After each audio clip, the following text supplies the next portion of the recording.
Now, correct me if I'm wrong, but isn't this Tinbite Isaias, the prophecy of Isaiah, Mi'raf, Hamsa, Shost, isn't chapter 53 of Isaiah, the suffering Messiah, isn't that the very same place that the Ethiopian eunuch in Acts of the Apostle was reading? Now, this is very important for us to understand more about the two messiahs. The two messiahs. Now, a lot of Christians taught Greek mythology in place of true Moshiyach Timherit, instead of true messianic teaching. Believe as they believe, basically, according to Greek mythology. But now here in Acts of the Apostle, Hawariyat Shara Raf Cement Kutera Haya Sidista is Mecheresha.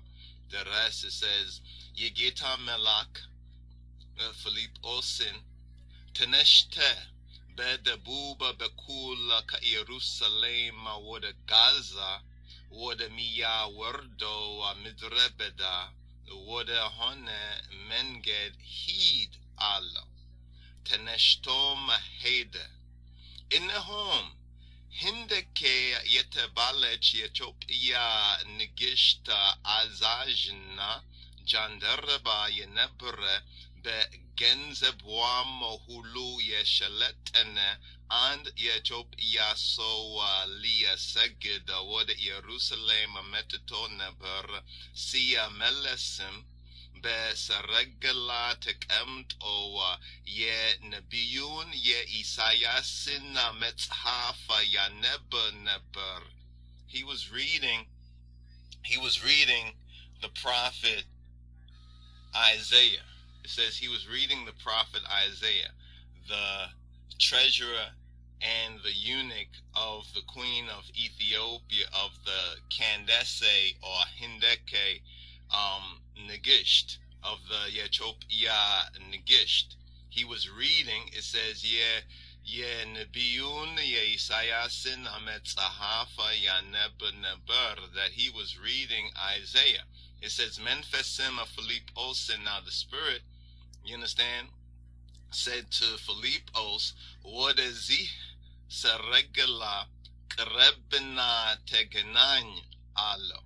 Told him to draw near and to basically meet this chariot, draw near and to meet the chariot. Philippos Roto, Philippos, the apostle Philip, he ran. Ye Nebiyun Ye Isaias in the Metafa Siyaneba Semana Be'unu Yemita Nebawina Tasa Tawalewalehin Alo. He said, do you understand, in truth, do you understand what you're reading?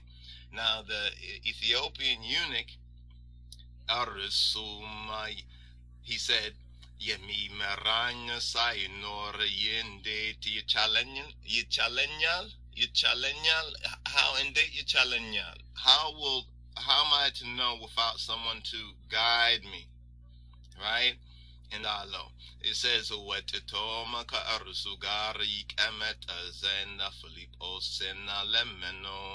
he begged that the apostle Philippos should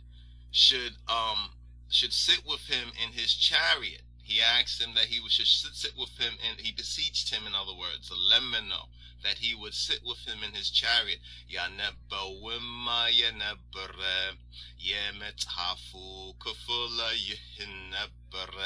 And this was the area that the Ethiopian eunuch was reading. This is the area that the Ethiopian eunuch was reading.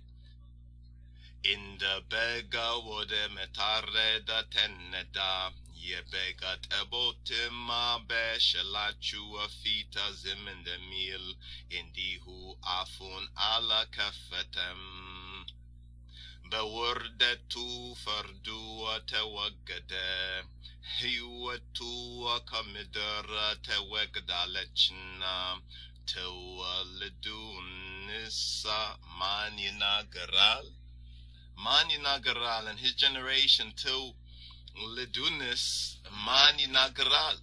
Who will tell of his generation? Now, this is the very same suffering Messiah theme.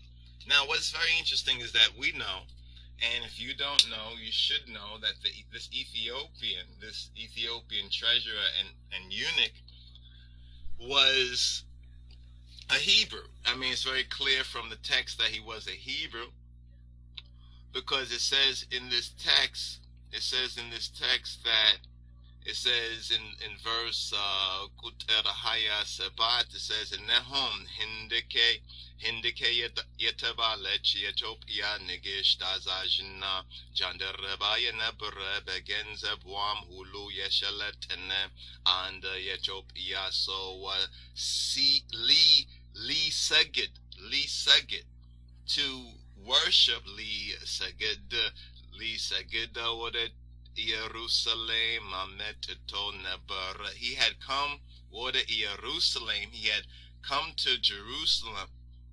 Li Seged. He had come to Jerusalem to worship. Now, at this particular time in the first century AD, just like today when, say, Muslims or go to Mecca, or Catholics may go to the Vatican, Rome, or others will go to other places, pilgrimage. They will go on their pilgrimage. And this was the custom of the Hebrews after the Assyrian captivity and exile of Israel, and after the Babylonian captivity of Judah, and with the scattered Israelites that were scattered. You understand Jezreel, the Jezreel prophecy, Yisrael, that was scattered throughout that region of the world and throughout the world. And so this particular Ethiopian was not just so-called the Ethiopian eunuch, but it's clear that he was a Hebrew, because as the text goes further, it shows us very explicitly. It says, "Si malesima besaragalatek emto yenabiyun ye Isayasin amet ahafiyanebeneber." That he was, while he was returning, he sitting in his chariot.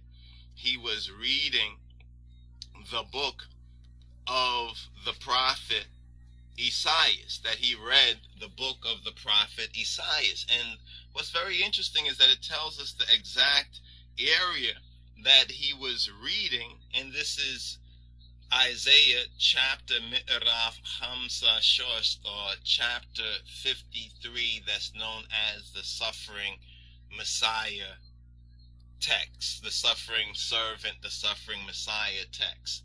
Now, I wanted to touch on this first before even getting into Messiah ben Yosef and Messiah ben Dawid, or ben Dawid.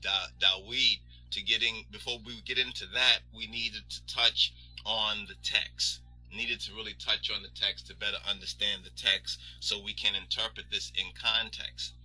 Because this whole theme of the Messiah ben Yosef or Joseph and the Messiah ben David or David is something that's discussed heavily in so-called Judaism, or among the Jews who say they are Jews. They discuss this theme, and they have created their own interpretations that suit their political Zionist agenda, so forth and so on, from that particular text. But now what they have reminded many of us of is the other strata and level of interpretation, and as well through the Memphis Kadus, the application to Rastafari and to the prophecy concerning the King of Kings and Rastafari and Ethiopia in these end times. And we Ethiopian Hebrews, we once lost but now found, Beta Israel. And this is what's very important, because so far what we've been doing in this series is calling this the Christ and His Kingly Character Groundation, and the Messiah series